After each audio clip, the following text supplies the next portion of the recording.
حضور نبی کریم صلی اللہ علیہ وآلہ وسلم کی ازواج مطہرات میں سے سب سے پہلی آپ کی جو زوجہ محترم ہے حضرت سیدہ خدیجہ الکبریٰ رضی اللہ تعالی عنہ، یہ وہ عظیم ہستی ہیں کہ جنہوں نے نہ صرف اسلام قبول کیا بلکہ آپ نے اپنا سب کچھ حضور نبی کریم صلی اللہ علیہ وسلم کے قدموں پر قربان فرما دیا۔ یہ وہ خاتون اول ہیں جنہیں خواتین میں سب سے پہلے آقا علیہ الصلوۃ والسلام کا کلمہ پڑھنے کا شرف حاصل ہے، اور آج کے جمعہ کے خطبہ میں ہم ان تین ہستیوں کے بارے میں مختصراً گفتگو کریں اور سنیں گے، کیونکہ 10 رمضان المبارک جو ہے وہ حضرت خدیجہ الکبریٰ رضی اللہ تعالیٰ عنہ کا وصال مبارک ہے،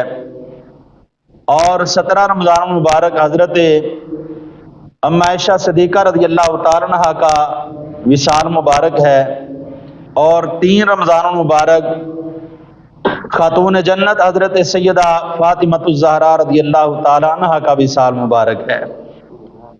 اسی نسبت سے آج کے دن کا انتخاب جو ہے وہ شان اہل بیت اطہار کے بارے میں رکھا گیا، تاکہ ہم ان تینوں ہستیوں کے بارے میں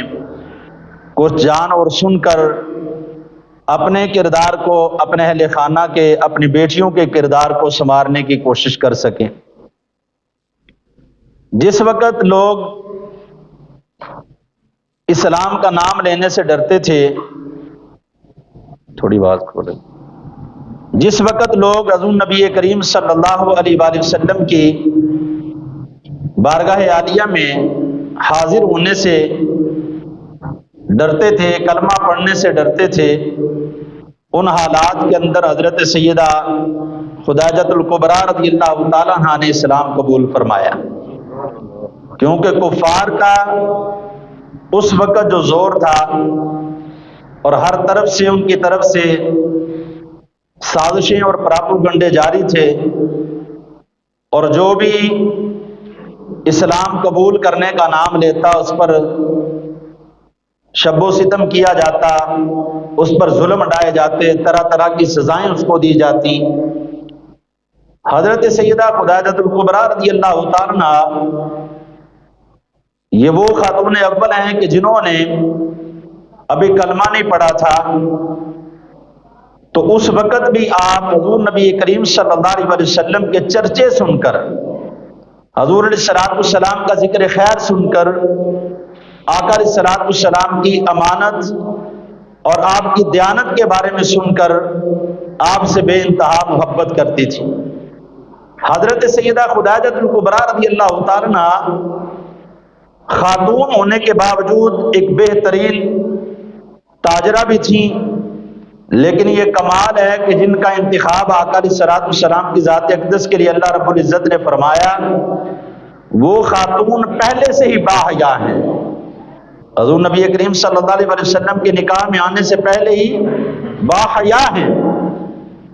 آپ تاجر ہونے کے باوجود، تاجرہ ہونے کے باوجود خود جو ہے وہ قافلوں میں سفر نہیں کرتی،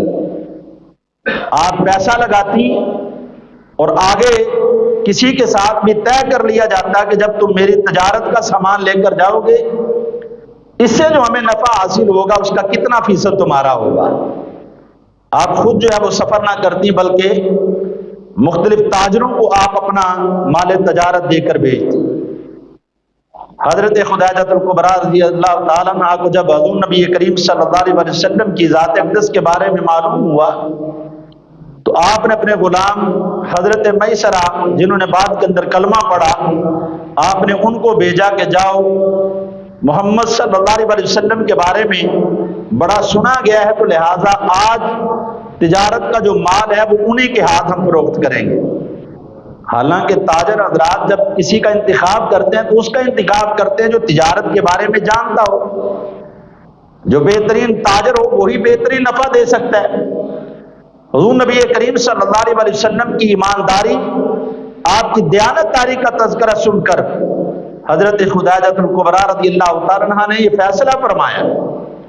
اور اس فیصلے کے اندر اللہ رب العزت نے جو حکمتیں رکھی تھی وہ یہ تھی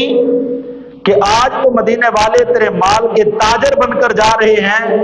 آنے والا وقت بالکل قریب ہے کہ اللہ آپ کے مال کا مالک بھی انہیں کو بنا دے گا۔